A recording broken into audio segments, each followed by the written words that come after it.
Good day, Superintendent Foose and members of the Howard County Board of Education. I am Candace Daniels, a graduate student at the University of Maryland, University College.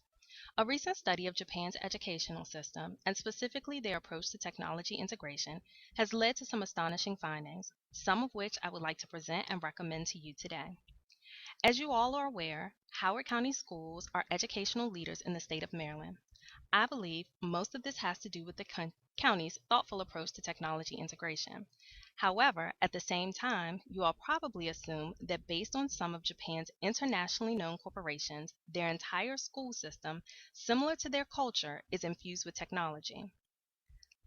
But is this really? To quote Japanese music teacher Joe Shavert, although Japan is a center for unique technology and is generally known as a tech-centric society, living here has proven otherwise. Many things in the culture are still quite far behind, as Japan is very slow to adopt anything new or innovative. But Japan's approach to technology integration started out promising in 1999 with a move to ensure all schools had internet access by 2001. And from 2003 to 2011, there was continuous development. But now it seems as though the country has stalled in technology integration in recent years. As such, I am here to provide some recommendations as to how you can learn from the Japanese school system to ensure Howard County's plan for technology integration prevails beyond initial proposals. So, what do the two systems have in common and where do they differ? Well, for starters, Japan did reach its goal in ensuring all schools had internet access by 2001 and classrooms by 2003. Similarly, 99% of Howard County schools also have internet access available in every classroom. Japan created an automatic training system called TRAIN that assesses a teacher's approach to technology integration and recommends video lessons to further develop those skills. The same, but slightly different, Howard County plans to encourage the use of the Maryland Online Teacher Profile tool to strengthen professional development in this area. The last similarity between Japan and Howard County Public Schools is that there are some teachers that are taking advantage of the technology available to him or her, and some that are not. Differences between the two systems come to light when you talk about the types of technology available to teachers and their attitudes towards integration. Research reports that Japanese teachers fortunate enough to have computers in their classrooms find that they are still running on Windows ME or 2008 operating systems. Japan does not appear to have the funds nor the manpower to replace and or update these computers to anything current. This is drastically different when you consider Howard County there is a 1 to 4 computer to student ratio, and the current budget and technology plan calls for systematic replacement of all classroom and administrative technology within the next few years. One highlight to Japanese education system is that in 2011, every school in Japan was equipped with one interactive whiteboard. A majority of the schools in Howard County have one interactive whiteboard per class. It's no wonder that teachers' attitudes toward technology integration also differ. Cassano et al.'s 2013 research shows teachers in the U.S. report having positive attitudes toward the use of technology in the classroom, whereas Japanese teachers' attitudes were mixed.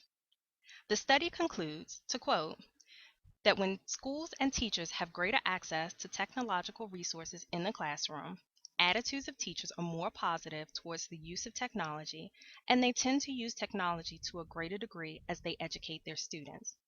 So then what happened to Japan? A country that started out so strong in 1999 but seems to have lost momentum, eventually leading to their current stalled state. And how can Howard County Public Schools in years to come avoid stagnation? Well, here are some thoughts and recommendations. Japan had to start by building their infrastructure, leaving them with very little to invest in actual technology. Thankfully, Howard County's infrastructure is already in place, and an investment in new technology and maintenance of current technology is accounted for. However, we all know how quickly technology changes, and what was new last year is old and out of date today. As such, the county should invest in technology with longevity in the field. Although some may say it not ideal, ensuring a 1-to-1 student-to-laptop ratio is advantageous opposed to sinking millions of dollars into tablets that have yet to prove their validity. As your own coordinator for instructional technology, Ms. Julie Ray said in her interview with me in the fall of 2012, tablets should currently be looked at as consumables because we have no idea how long they will last.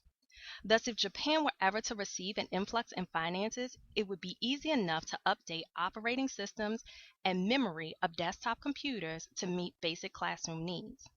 So, although many operating systems behind, Japan's premise to focus on the established could prove beneficial when and if they decide to reinvigorate their technology integration plan. Another recommendation based on Japan's approach is systematically determining where teachers are developmentally when it comes to technology integration. A number of Japan's training systems before Train had teachers self reporting their understanding and use of technology.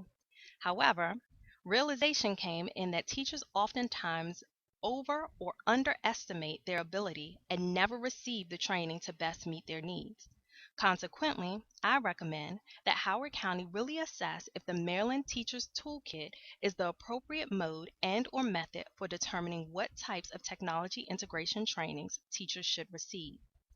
If this system proves insufficient, the county should consider utilizing Japan's lesson study approach to professional development. In short, teachers work together to identify, recommend, record, assess, and make improvements to their own and their peers' pedagogical practice. Although not only used for technology integration in Japan, an interview with Dr. Catherine Lewis, a researcher with over 30 years' experience with the Japanese school system, shows the lesson study method proved successful as a professional development medium. Last but not least, my final recommendation is that Howard County look beyond what is currently possible with technology and focus on developing the skills that will carry students beyond the hardware and software. Businesses are looking for workers that are equipped to reason information, a process in which reliable sources of information are identified, effectively assessed, understood, contextualized, and communicated to colleagues. Collaborate, work in teams, and share information across global networks. Analyze issues from a multiple disciplinary perspective. Effectively interact with others across cultures and languages. Learn quickly, learn how to learn, and quickly acquire new skills. So, whereas Japan may not have the strongest technology integration program currently, and current teachers don't think that students graduate with marketable technology skills, their track record shows they are developing a workforce that knows how to analyze, problem solve, and think critically. This is a skill set that will carry them beyond any lesson in which a teacher uses an interactive whiteboard or any other technology versus not. Ensuring teachers are equipping students with the skills necessary to thrive in the 21st century must remain at the forefront of education, with the integration of technology aiding in the process, not becoming the process. As such, although it seems like Japanese school systems have stalled, and for all accounts and purposes has, they are still in a place where students are developing the skills necessary to compete globally. And Howard County, in following these recommendations, can ensure the same skill set development and all of their current work will not appear stalled in years to come. Thus, I end this presentation with an opportunity for you to ask questions.